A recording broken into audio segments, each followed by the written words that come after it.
Hello friends, welcome to my channel. ఈరోజు మనం రాగి పిండితో ఉప్మా ప్రిపేర్ చేద్దాం.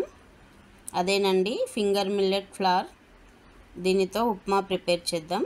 దాని కొరకు ముందుగా కడాయి వేడెక్కాక 2 టేబుల్ స్పూన్స్ అంతా ఆయిల్ వేయాలి. ఆయిల్ కానీ నెయ్యి కానీ ఏదైనా తీసుకోవచ్చు.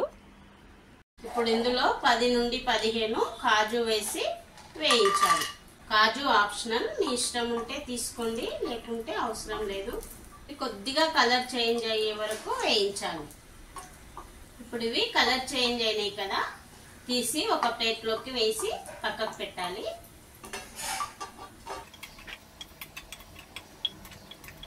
ఇప్పుడు ఇదే ఆయిల్లో నేను ఈ కప్పుతో 1 కప్పు బొంబాయి రవ్వ తీసుకుంటున్నా.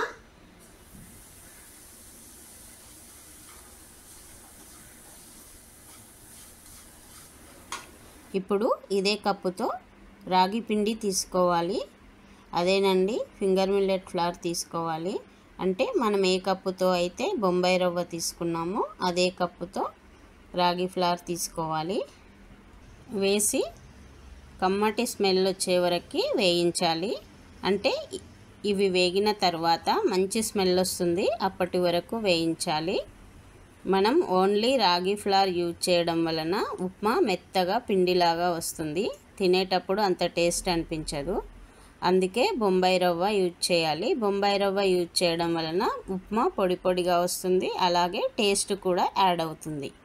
ఫ్లేమ్ని లో టు మీడియం ఫ్లేమ్లో పెడుతూ వేయించాలి. ఇప్పుడు ఇవి మంచి స్మెల్ వస్తున్నాయి. దీనిని తీసి ఒక ప్లేట్లోకి వేసుకోవాలి, స్టవ్ ఆఫ్ చేసుకొని.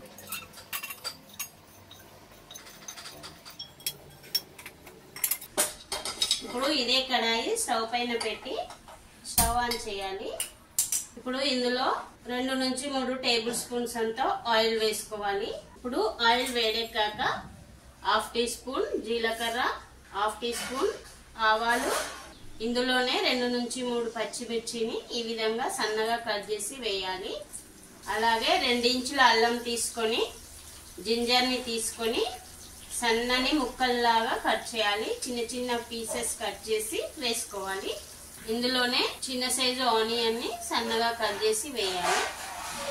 ఇవి గోల్డెన్ కలర్ వచ్చే వరకు ఫ్రై చేయాలి. ఈ ఆనియన్స్ కొద్దిగా ఫ్రై కాగానే ఒక చిన్న సైజు టమాటోను ఈ విధంగా సన్నగా కట్ చేసి వేయండి. ఈ టమాటోలు పచ్చివాసన పోయే వరకు ఉడికిస్తే సరిపోతుంది. ఫ్లేమ్ ని మీడియం ఫ్లేమ్ లో పెట్టి ఉడికించండి. ఇప్పుడు ఇందులో కొద్దిగా సాల్ట్ వేయండి, 1/2 టీ స్పూన్ కంటే తక్కువ. ఇప్పుడు ఇందులో సాల్ట్ వేయడం వల్ల ఆనియన్స్ మంచిగా ఫ్రై అవుతాయి. ఇప్పుడు ఇవన్నీ ఫ్రై అయిన తర్వాత మనం ఏ కప్పుతో అయితే పిండి తీసుకున్నామో అదే కప్పుతో వాటర్ తీసుకోవాలి. నేను 2 కప్స్ తీసుకున్నా కదా పిండి, అదే రాగి ఫ్లవర్ బొంబాయి రవ్వ కలిపి 2 కప్స్ తీసుకున్నాం మనము. దాని కొరకు 3.5 కప్స్ వాటర్ తీసుకుంటున్నా. మీకు కొద్దిగా ఉప్మా కొద్దిగా జారుగా రావాలంటే 4 కప్స్ తీసుకోండి. నేను 3.5 కప్స్ తీసుకుంటున్నా. ఇంకా పొడిగా రావాలంటే 3 కప్స్ తీసుకోవచ్చు. ఇప్పుడు ఇందులో 1/2 టీ స్పూన్ సాల్ట్ వేసుకోండి. మనం ఆనియన్స్ లో చికెడు మాత్రమే వేసినాం సాల్ట్. ఇప్పుడు ఇందులో నేను 1/2 టీ స్పూన్ వేస్తున్నా ఈ వాటర్ లో. ఇప్పుడు ఈ వాటర్ ని బాగా మరిగించాలి. ఇలా ఈ వాటర్ లో సాల్ట్ వేసి మరగనివ్వడం వల్ల ఉప్మాకి మంచి టేస్ట్ యాడ్ అవుతుంది. ఇప్పుడు మూత పెట్టి మరగనివ్వాలి. ఇప్పుడు ఈ వాటర్ మరుగుతున్నాయి కదా, దీనిలో మనం వేయించి పెట్టిన రవ్వ రాగి ఫ్లోర్ వేసి కలపాలి. లంప్స్ రాకుండా కలపాలి.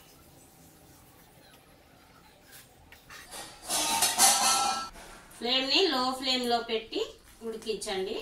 3 to 5 మినిట్స్ ఉడికిస్తే సరిపోతుంది, ఎక్కువ అవసరం లేదు. ఇప్పుడు ఇందులోనే కొద్దిగా కొత్తిమీర, అలాగే మనం వేయించి పెట్టుకున్న కాజు ఉంది కదా, అవి కూడా వేసుకోండి. కొన్ని పక్కకు తీసి పెట్టండి గార్నిషింగ్ కొరకు. ఇప్పుడు దీనిపైన మూత పెట్టి 3 నుంచి 5 నిమిషాలు ఉడికించాలి, 3 to 5 మినిట్స్. ఇప్పుడు ఉప్మా రెడీ అయింది, స్టవ్ ఆఫ్ చేసుకుంటే సరిపోతుంది. ఇప్పుడు మనం దీనిని సర్వింగ్ బౌల్ లోకి తీసుకుందాం. రాగి ఉప్మా రెడీ అయిందండి. ఈ రెసిపీ కనుక నచ్చితే మీరు ఒకసారి ట్రై చేసి మీకు ఏ విధంగా వచ్చిందో కామెంట్ సెక్షన్ లో చెప్పండి. అదే విధంగా నా వీడియో కనుక నచ్చితే ఒక లైక్ చేసి నా ఛానల్ ని సబ్స్క్రైబ్ చేయడం మర్చిపోకండి. ఇంగ్రీడియంట్స్ డిస్క్రిప్షన్ లో ఉంటాయండి. Thanks for watching.